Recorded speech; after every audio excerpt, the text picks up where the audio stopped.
Almost every guitarist uses some kind of pedal board, but have you ever wondered, when did pedal boards become a thing? During the early 70s, advances in technology led to an explosion of guitar pedals.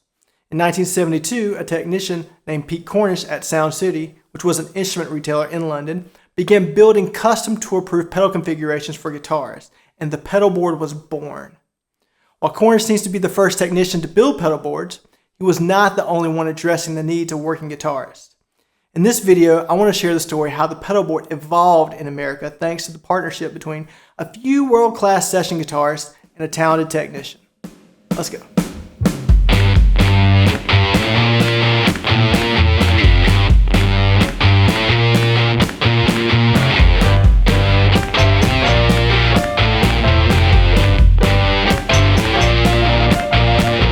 In late '76, an amp tech new to Los Angeles began working in the service department of the Valley Arts guitar shop in North Hollywood.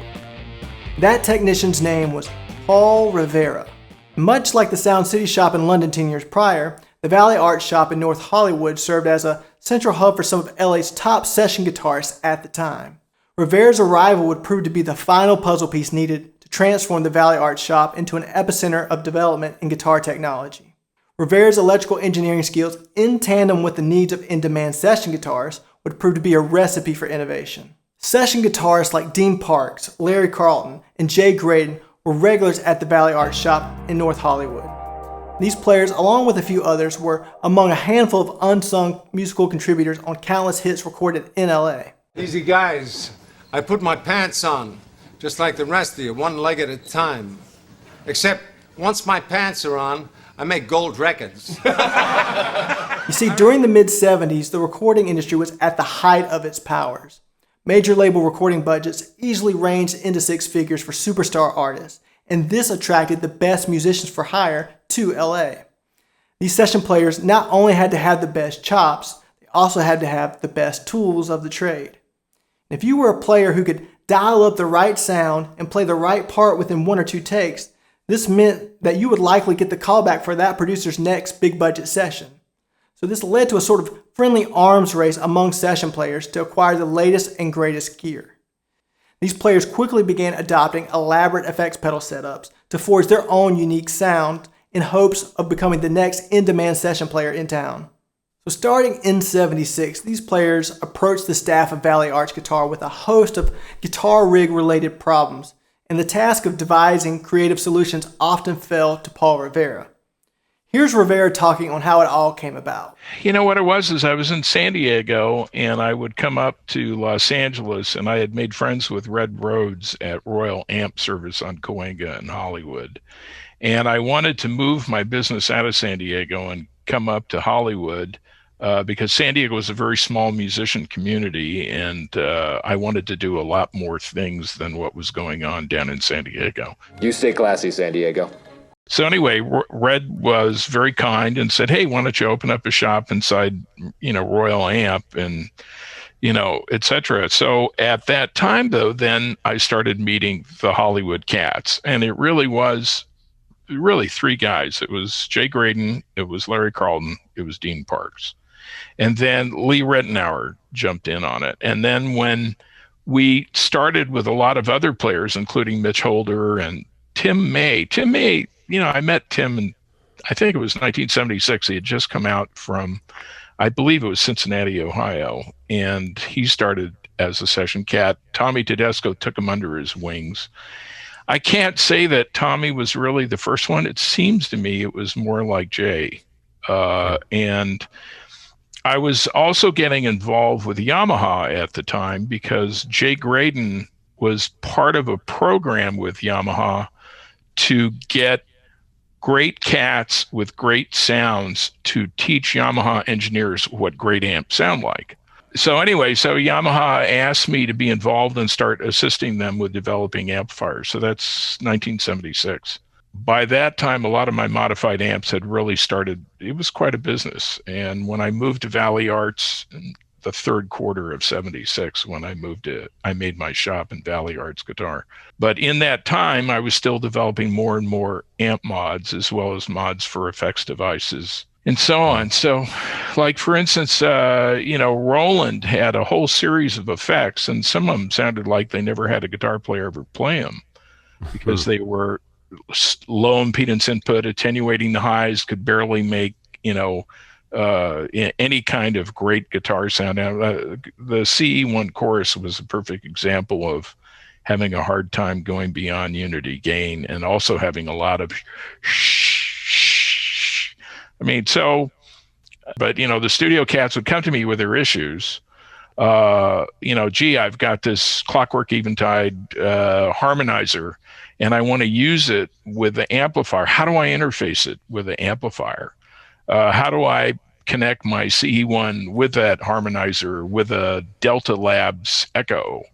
And all those things were problems that needed to be solved. So we would solve those issues, either creating buffer amplifiers, attenuators, meaning line attenuators, inline transformers.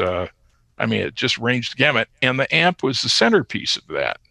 Yeah. So you can imagine you're solving multiple problems or multiple challenges to be able to make it so it all works together. Rivera had the distinct advantage of overseeing the entire signal chain.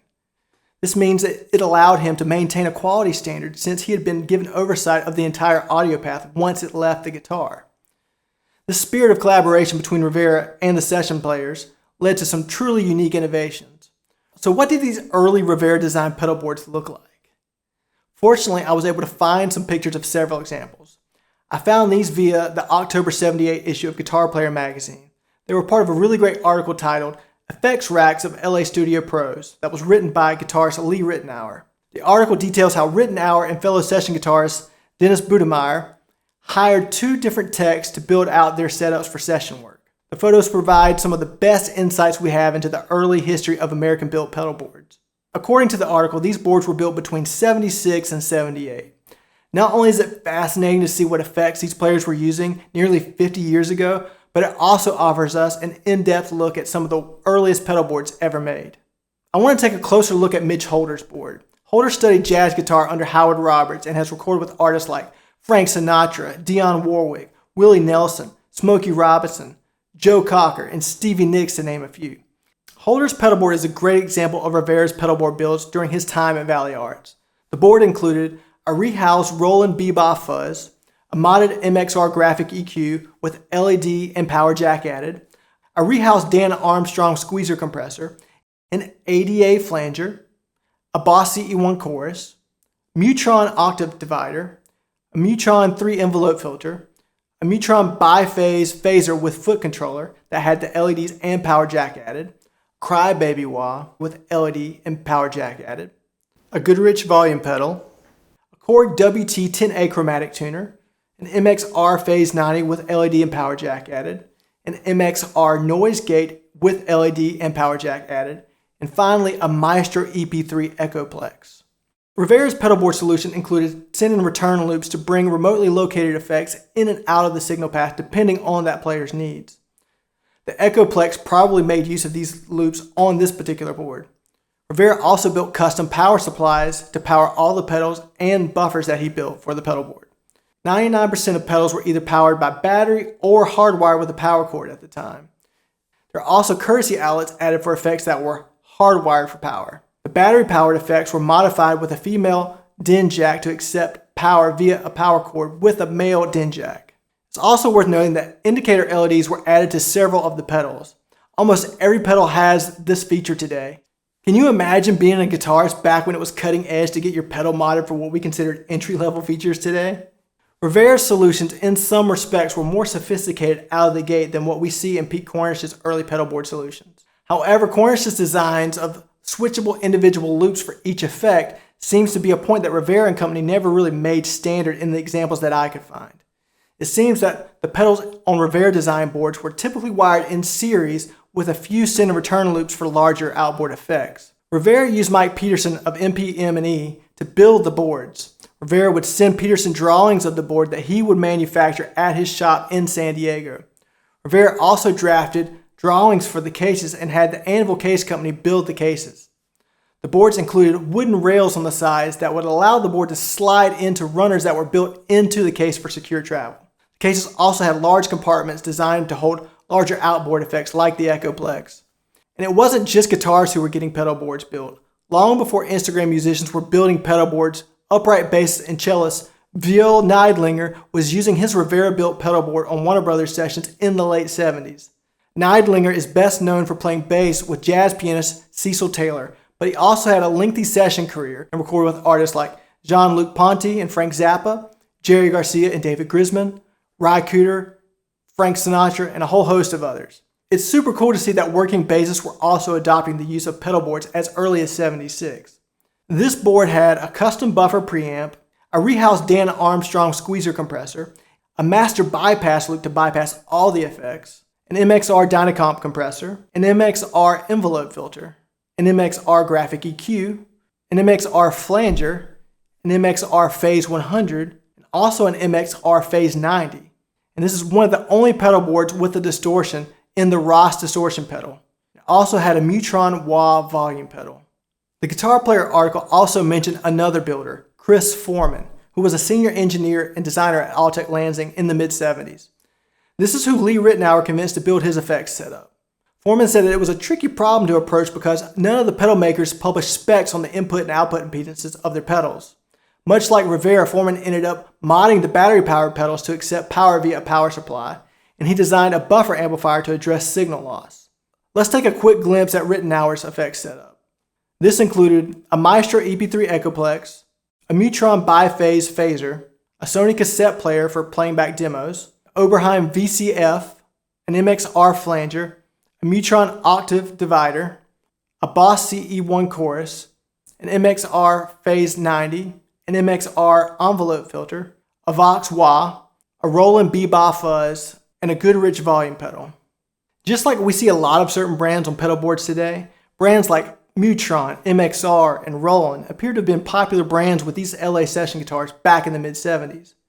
I was surprised to see that we don't really see any Electromonics pedals on these session player boards, given that guitarists elsewhere like Robert Fripp and David Gilmour and Andy Summers were adopting them around the same time. I think the biggest insight that we can take away from studying pedal board history is that innovation in guitar technology usually echoes milestone advances in broader technology.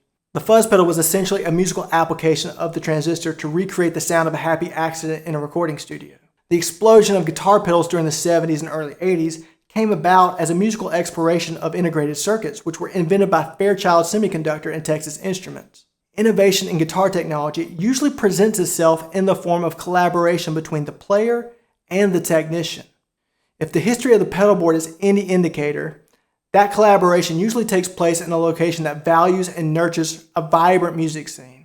If you're watching this and you were there at the time and you have any insights on something that I might have missed, please let me know down in the comments. I always learn something from you guys in the comments section.